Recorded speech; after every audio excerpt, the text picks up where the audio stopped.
कर्म कहाँ जाके रुकेगा, कुछ नहीं कहा जा सकता। कबीर साहब को जो आप पढ़ेंगे तो आप हिल जाते हैं। ऐसा सुंदर, ऐसी पवित्र वाणी में अपना संदेश सुनाया। हंसा प्यारे सरोवर तज कहाँ जाए, ऐसा किसी ने नहीं कहा। यह मनुष्य जीवन जो है सरोवर है।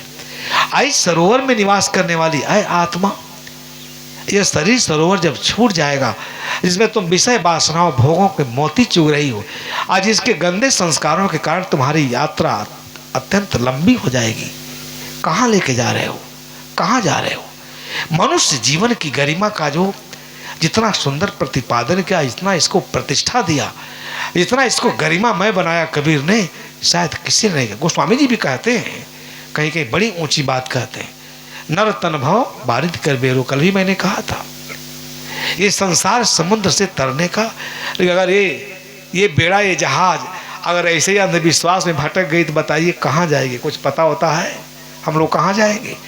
इसीलिए तीर्थ धर्म सब पर बड़ी स्पष्टता के साथ कबीर साहब ने अपना विचार व्यक्त किया। ये सत्य है, तथ्य है। उपनिषद कहते हैं जब तक हृदय में चिपकी हुई वासनाएं नहीं छूटेंगी, उन वासनाओं को आप जीतेंगे नहीं, उन वासनाओं को बिल्कुल किनारे नहीं कर देंगे। किससे? तत्व विवेक से, ज्ञान का आश्रय लेकर, सत्संग का आश्रय लेकर। तब तक आप आवागमन के प्रवाह से मुक्त नहीं हो सकते। कोई भगवान आपको आवागमन नहीं देता है। आपका कर्म, कर्मों से निर्मित संस्कार ही आवागमन के कारण है। इसलिए साधु कबीर साहब कहते हैं तुम्हारा भी मरण कहाँ होना चाहिए? हरि के मार्ग में, क्योंकि वहां मरोगे तो दोबारा तुम्हारा जन्म, आत्मज्ञानी ही दोबारा नहीं मरता, बाकी सारा संसार मरता है। आप केवल कठ उपनिषद पढ़ लीजिए, आप ज्ञान से ओतप्रोत हो जाएंगे। कठ उपनिषद में इतना आश्वासन देता है। कौन? जमाचार्य। जब एक ही प्रश्न पूछा है नचिकेता, तो निरुत्तर हो गया है कि हमको 1000 वर्ष की उम्र दोगे, सोना चांदी रथ यान सुंदर स्त्रियां, लाखों वर्ष की उम्र दे दोगे तो क्या उसके बाद तुम नहीं आओगे? कहा मृत्यु अवश्य भावी है, इसे कोई नहीं रोक सकता। उसने कहा जब ये सब मृत्यु छीन ही लेगी तो मैं ये सब लेके क्या करूँगा? मुझे वह ज्ञान बताओ जिससे अमरता मिलती है। उपनिषद को पढ़ना चाहिए। और वहाँ ज्ञान, आत्मज्ञान का उपदेश दिया है, हाथ जोड़ लिया है नचिकेता। कितना सुंदर सुंदर प्रकरण है। वहाँ ये नहीं कहा कि ईश्वर का भजन करो, गंगा में नहाने जाओ, पाप कट जाएगा, स्वर्ग चले जाओगे। कहाँ जाओगे? कहाँ स्वर्ग है? अनेक ऐसे दुर्लभ प्रसंग आते हैं, इसको समझना चाहिए, सुनना चाहिए। तो हर मरण हुए मगहर पास, मगहर मरे मरे नहीं पावे, अंते मरे तो राम ल जावे।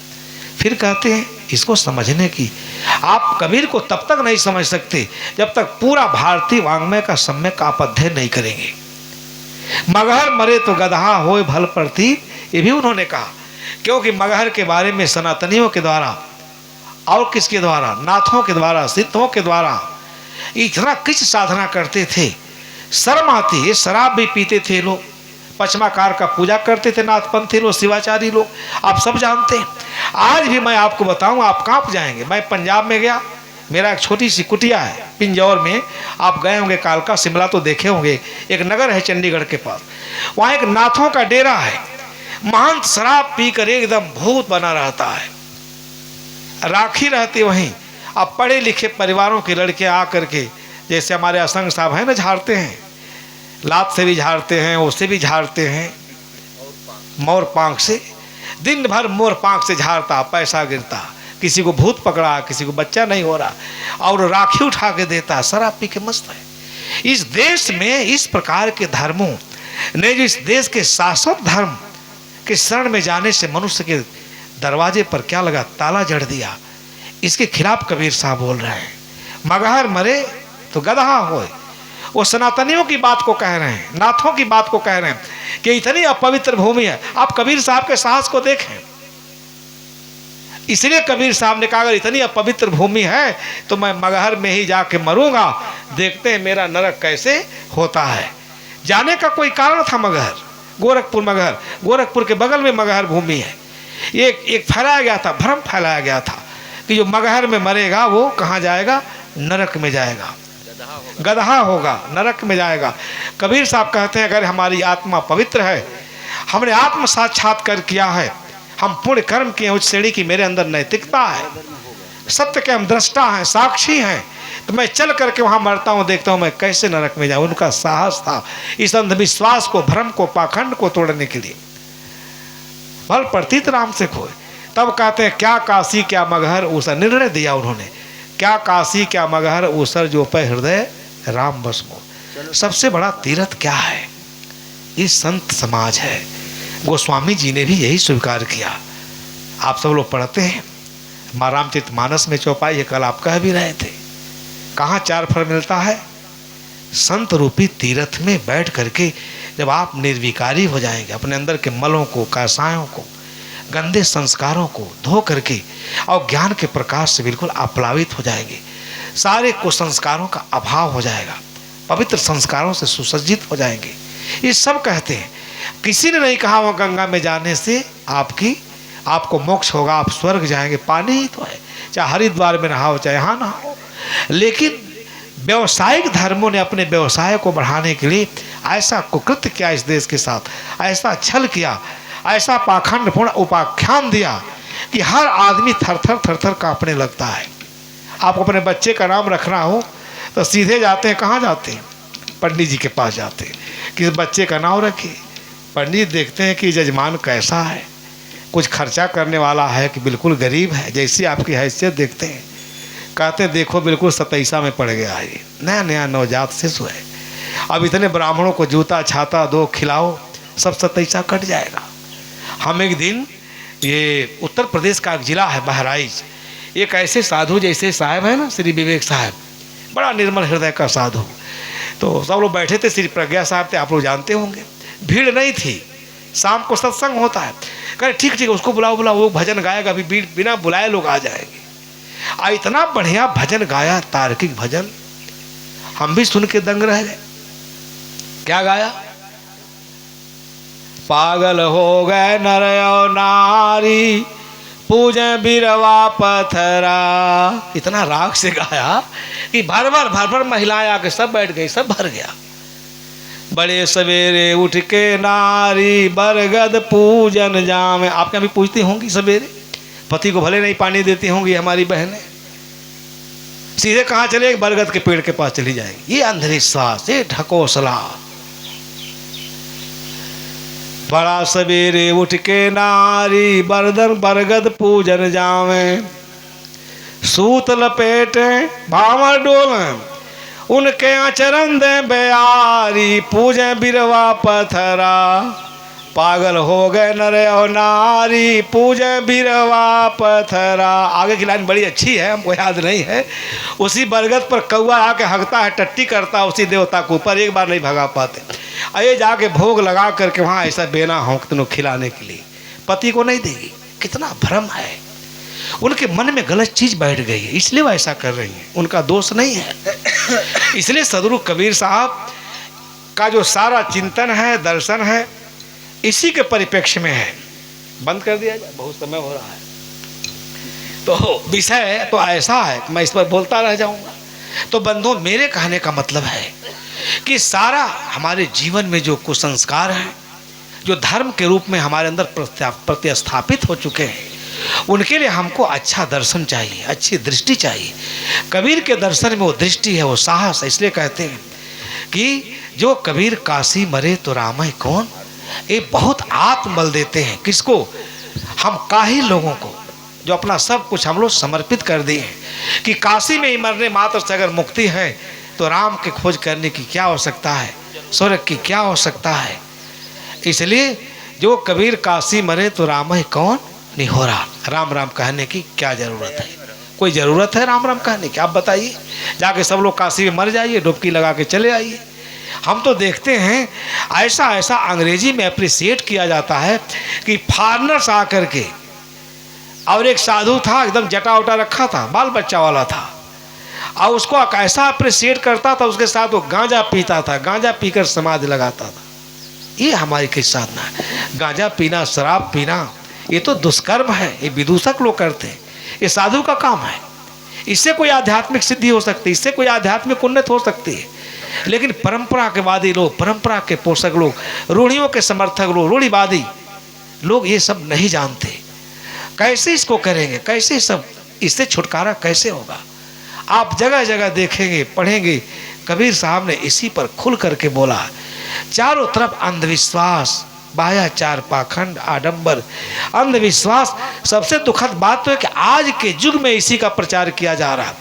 वहां करोड़ों की भीड़ जा रही है, करोड़ों लोग। काशी में मैं था, आसाराम जी गए थे। देखिए ये बितंडाबाद। तो हमारे इलाहाबाद में कुछ बच्चे जो सिविल की तैयारी करते थे, यूपीएससी की तैयारी करने वाले बच्चे, उनके पीछे दौड़ रहे थे। वो कार से जा रहे थे, हम कॉलेज से लौट रहे थे। बहुत दिन की बात है, क्योंकि शाम को मैंने देखा था एक बागीचे में ठहरे थे। हमारे बनारस के एक सेठ थे, उनके पास कोई औलाद नहीं थी। तो इतना बड़ा परात में रुपया, पैसा, स्वर्ण, 2-4 स्वर्ण मुद्रा था, चांदी था, लोगों ने बताया, और सर पर लिए रोते हुए जा रहे हैं आसाराम जी के पास कि महाराज मेरे पास सब कुछ है लेकिन एक पुत्र नहीं है। हमको लगा जैसे आसाराम जी के झोली में पुत्र बैठा, निकाल के इनको दे देंगे। ये इतनी गलत फहमी है। आज आप भी यही काम करते हैं, सोखा बोझा बैगा। इतना तंत्र मंत्र के चक्कर में पढ़े लिखे लोग पड़े हुए हैं, समझ में नहीं आता ये देश को आप कहाँ ले जाना चाहते हैं। वैज्ञानिक बोध के साथ धर्म का बहुत मूल्य है, धर्म का अर्थ है, लेकिन धर्म वैज्ञानिक संदर्भ के साथ आप ग्रहण करिए, तब धर्म से आपका हित होगा, आपका उपकार होगा, आप अपना कल्याण कर सकते हैं। पाखंड के आवरण में लिपटा हुआ जो धर्म है वो आपको और अंधा बना देगा, आपका आंख फोड़ देगा। इसलिए आज ये धार्मिक लोग हमारे कान में कान डाल दे रहे हैं, कान शीशा डाल दे रहे हैं, आंख फोड़ दे रहे हैं, जीभ काट दे रहे हैं। आप बोल नहीं सकते, ईश्वर वचन है। ब्रह्मा जी कहाँ पैदा हो गए? कबीर साहब जब पूछ रहे थे काशी में, जो तू करता वर्ण विचारा, जन्म 3 दंड अनुसारा।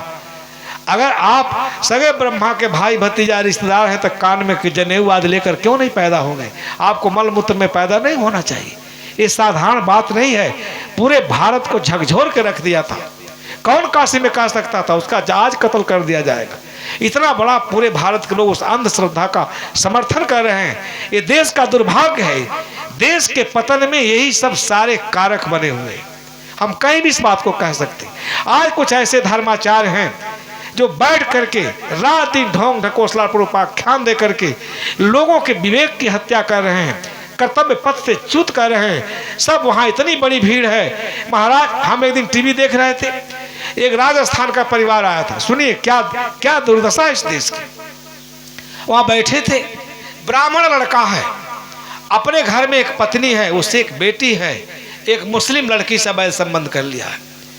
मुस्लिम लड़की से शादी करना चाहता था, मुस्लिम लड़की इसको अवॉइड कर दी। अब उसके लिए बाबा के पास पहुंचा दरबार में कि महाराज उससे मेरी शादी कैसे होगी आप बताइए। और डांट रहा था बाबा धीरेन्द्र शास्त्री। जब अंध चीज को, गलत चीजों का बहुत सारे लोग समर्थन कर देते हैं तो देश का पतन होना निश्चित है। उसके माँ बाप भी गए थे, वो कह रहा था किताब में पढ़ो होगा कि नहीं होगा। वो कहा नहीं, इसमें तो लिखे हैं कि नहीं होगा। वो कहा देखो लिखे ठीक है, तुमको पढ़ने नहीं आता है। बड़ी भीड़ खड़ी थी। उसके माता पिता को बुलाया, वो भी कह रहे हाँ महाराज लिखा है, नहीं होगी। और वो कहता नहीं हमारे समय में नहीं आता, आप क्या लिखे, आप ही बताइए मेरी उससे शादी कैसे होगी। उसके माँ बाप कहते हैं महाराज ये इतना पतित हो गया है, इतना पतित हो गया है, घर का सारा मर्यादा इसने तार तार कर दिया, कुछ नहीं बचा, कुछ तो बचा ही नहीं जीवन में, सब इसने सत्यानाश कर दिया। हम लोग कैसे जिएंगे? उस मुस्लिम लड़की के लिए पागल हुआ जा रहा है। और कहा नहीं महाराज बताइए हमारी शादी उससे कैसे होगी, उसके बिना हम जिएंगे नहीं। क्या धर्माचार्य यही सब बताता है? यही सब बताने के लिए आप धर्माचार्य बने? अरे जो ऐसा करता है उसको धुतकारना चाहिए, फटकारना चाहिए। ये तो हालात है। ये लोग शादी करा रहे हैं, विवाह करा रहे हैं, आपका भविष्य बता रहे हैं, इनको अपने भविष्य का पता नहीं है। हम लोग कहीं जा रहे थे टहल करके, तो सदगुरु अभिलाष साहब प्रवचन में बता रहे थे कि एक बार एक बहुत बड़ा तांत्रिक आया था। अब उसका इतना प्रचार था, हाथ दिखाने के लिए लाइन लगी हुई है। हमारे हाथ में देखिए क्या, हमारे हाथ में देखिए क्या। नहीं, चंद्रा स्वामी तो कोई बहुत बड़ा था, दूसरा कोई था। चंद्रा स्वामी तो हमारे प्रधानमंत्रियों को अपने जाल में फंसा लिए। मामा जी आप सब पढ़े हैं, जानते हैं। ये हमारे बड़े बड़े नेता पीवी नरसिम्हा राव, ऐसे ऐसे लोग उनके पास जाते थे, शरणागत होते, बताओ चुनाव कैसे जीतेंगे, और संसद में मैं इतना बड़ा भ्रष्टाचार किया हूँ, मेरे खिलाफ जो अविश्वास प्रस्ताव आया, नो कॉन्फिडेंस मोशन, कैसे जीतेंगे, ऐसे लोग जाते थे। तो इस देश को क्या कहा जाए, शर्म आती है। अब बहुत लोग जा रहे थे तो राजा के मंत्रियों ने कहा महाराज इतना बड़ा तांत्रिक एकदम सही सही बता दे रहा है कि आपके घर में सोना है, चांदी है, कितना दिन जिएंगे, सब मतलब आपका कर्म फल भूत भविष्य सब बता दे रहा है, वो भविष्य वक्ता है। तो राजा ने कहा भाई ठीक है, ले आओ हम लोग भी दिखाएंगे। लेकिन राजा बहुत बुद्धिमान था। अब जैसे जाकर उसको पता चला कि राजा के दरबार में चलना है, एकदम पूरा पोथी पत्रा पढ़ के तैयार हो गए। राजा को ऐसे बताएंगे बिना मांगे सोने की मोहरें मिलेंगी। भाई राज परिवार में राजकोष में क्या कमी है। और राजा क्या किया, एक बेत जो है भिगा दिया। कहाँ, एक बर्तन में बेत का टुकड़ा छोटा छोटा काट करके भिगा दिया। शाम सवेरे नहा धो के तांत्रिक और कार से वहां उतरता है, अभिवादन प्रत्याभिवादन हुआ। राजा ने सिपाही को आदेश दिया कि इस तांत्रिक को इस पेड़ में बांधो। पेड़ में जैसे बांधने कहा वो तो पसीनों पसीन हो गया, पैरों तले जमीन खिसक गई। अब बोले तो कैसे राजा के सामने। आज ऐसे सब सिपाही बांध दिए। अब वो लगा अपने भागे को कोसने कि मैं कहां से कहां जाल में फंस गया। अब बेत राजा स्वयं बरसाने लगा, कम से कम 50 बेत मारा उसके पीठ पर, सारा पीठ लाल हो गया। अब वो क्या करे, एकदम कांप रहा था, थर थर थर थर, जान बचे कि जाए। फिर राजा खुलवाया, बुलाया अपने पास और धीरे से कहा था एक चीज बताइए, आपके जीवन की विशेषता क्या है। तांत्रिक कहता महाराज अगर ये बात पहले पूछ लिए होते तो हमारे पे इतना कोड़ा नहीं बरसे होते। अरे मैं भविष्य बकता हूँ, सबका भविष्य बताता हूँ, ये काम अगर पहले कह दे होते महाराज आपके पूरे परिवार का मैं भविष्य बता देता। राजा ने कहा दुरात्मा दुष्ट, तुम्हारे पे इतना कोड़े बरसेंगे जब तुम ये खुद नहीं जान पाएगा, जाने के बाद इतने कोड़े बरसेंगे तुम हमारा भविष्य क्या बताएगा, नालायक कहेगा। तो ऐसे ऐसी चीजें हैं। हमारे यहाँ एक बहुत बड़ी पुस्तक है, पंचतंत्र है और सब सारी चीजें हैं, उसमें इस प्रकार की कहानियों का भरमार है। अब इससे समाज का हित होता है, अहित होता है, हमारा बौद्धिक पतन होता है। बंधु इसलिए आप कबीर साहब को पढ़ें। कबीर साहब ने बहुत खुलकर सब जगह समाधान किया है। तीर्थ क्या है, जहाँ तीर्थ कहाँ है, जहाँ आप बैठे बिल्कुल निर्विकार होकर के वही तीर्थ है।